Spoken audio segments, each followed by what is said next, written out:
up, y'all? It's Charlie Baltimore, and you're watching blackpressradio.com. What's up, y'all? This is Bernice Mosby with the Watch to Miss This, and you're listening to Black Press Radio. Kanye never short. Ask my coach, jump shot never off. And I'm from the well-known Brooklyn, New York. Okay. What is the deal? It is your girl Roxy. Yes, Miss 106 the Block is in the building right now. I got Terrence J trapped in the closet so I can have all my sides. And I'm starting right now on blackpodcast.com. Check it out. For blackpressmagazine.com, I'm DC Livers. It is 2008, and we're going to be doing one of my favorite things to do every year, which is to compile a list of people that I think we should watch for this year. And I'm working on a section called Hip Hop Media, Women of Hip Hop Media. I researched some people, and I came up with 5 people that I think you need to know. And the first one is Kim Osorio. In researching her, I basically felt like I was living under a rock because I discovered what everyone else knew, she's awesome. So I actually discovered you, Kim, from reading your blog and your MySpace. Oh, wow. Yeah, it was really cool. I thought it was very gutsy. Thank you for your words. It was very gutsy, but then obviously after researching you further, I realized you have lots of guts, and you speak for a lot of women, and you do some really incredible stuff. So why don't you tell everybody who you are and kind of how you got to where you are? Well, first, let me thank you, DC, for talking to me and putting me on your list. I really appreciate it, and I really think that it's great that we in the media, even though we may work for certain organizations, we still kind of, do our own thing with the MySpace and the blogging, and it keeps us all connected, without having that big corporation over us.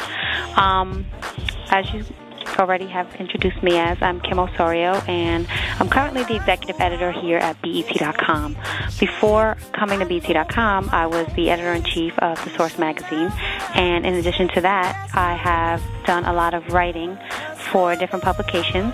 I once started a mixtape magazine after I left The Source. It was sort of on the side. It was called Raw. So there are a lot of things that I've done. I also did one, a lot of people don't know this, called Latin Teen, and that was before I got into The Source. So I kind of had my hands in publishing for a while, maybe, I don't know, 10 years now. I don't want to say 10 years because it makes me sound old. And I like to, stay young. Well, Latin Teen, you should definitely dust that one off and reissue that. That's very timely. You know what? People didn't even know about it back then. It was around the time when it was more of a, not a, gosh, what's the word I'm looking for? I don't want to call it a tabloid, but it was, like a fanzine. Yeah, I guess you can call it a fanzine. And it was around the time where, Latina had launched, and there were a lot of Latin-based publications, coming out. So one of the bigger publishers wanted to tap into the Latin teen market, and we did that. And that kind of taught me a lot about putting a magazine together. And it was done as a freelance thing. I did it on the side. And in addition to that, I was writing for a lot of different publications, including XXL, The Source, Vibe, Billboard. But putting that together, that was it was a lot of work, even though it was freelance, and it kind of gave me the fundamentals of what went into putting out a magazine. Although it wasn't the content that I had, my primary interest in, which is hip-hop, it still gave me that background. So when I did finally land that job at The Source, I had a little bit of that background and used that in addition to my expertise and knowledge in hip-hop and interest, of course, because a lot of people don't know this, but I actually bought 2 turntables once and used to think I could DJ. That was really funny. But, I was really into the music, all of that is to say.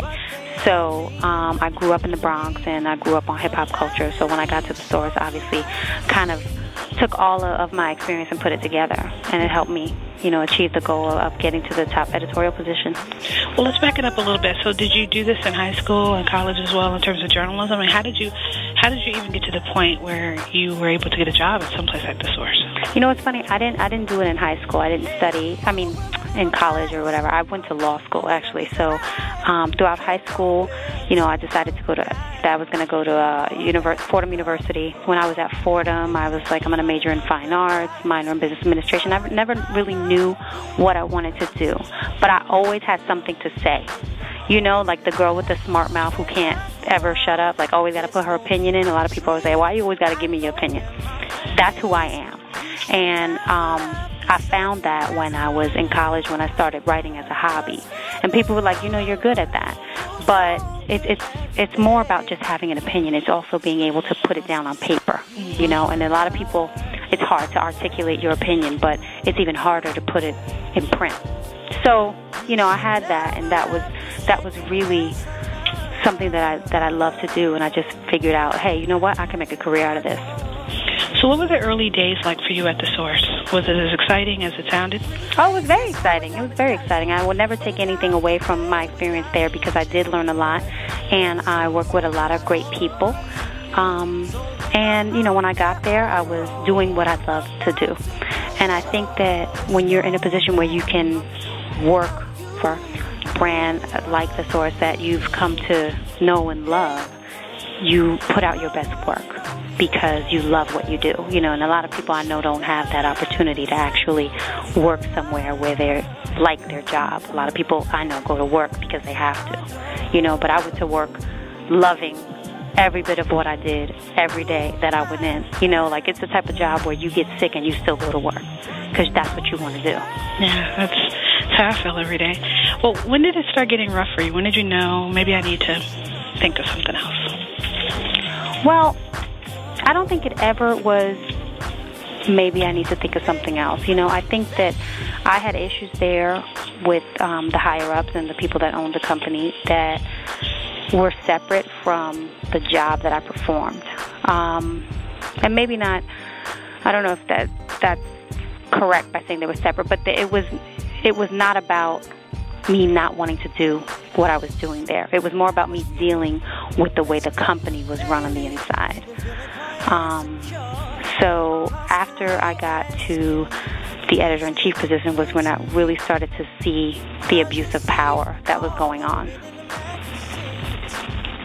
And for those who are unfamiliar with publishing, to get to the, editor-in-chief, that's huge. Mm-hmm. That's Donald Trumpism. That's the top of your game.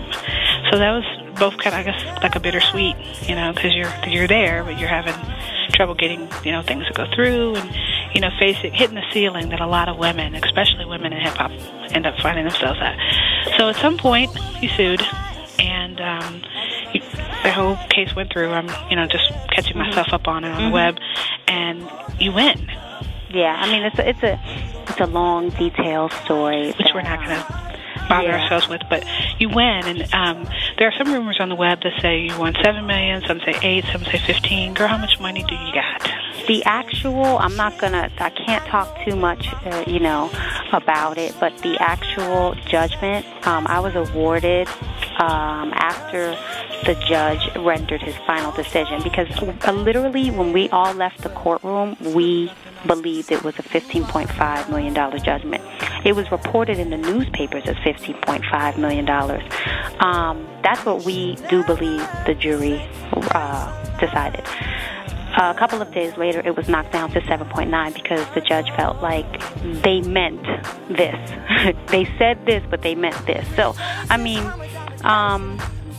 you start getting into a lot of legalities when you talk about economic compensatory and punitive damages and how it's compiled in a courtroom. So ultimately, the judge knocked the judgment down to 7.9.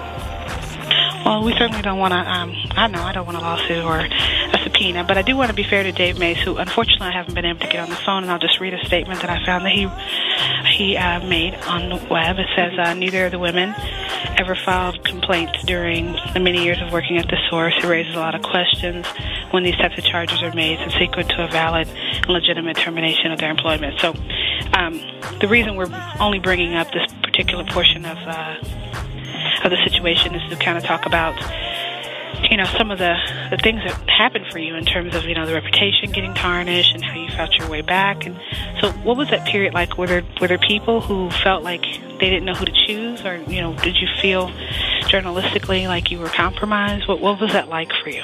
Well, first I want to speak to what he said, and obviously that's not true. If you go through the court statements, or the court transcripts of the case, which are all public and, all on file, you'll see that, our testimony says one thing and their testimony says the other. So it's all about credibility and who you want to believe in.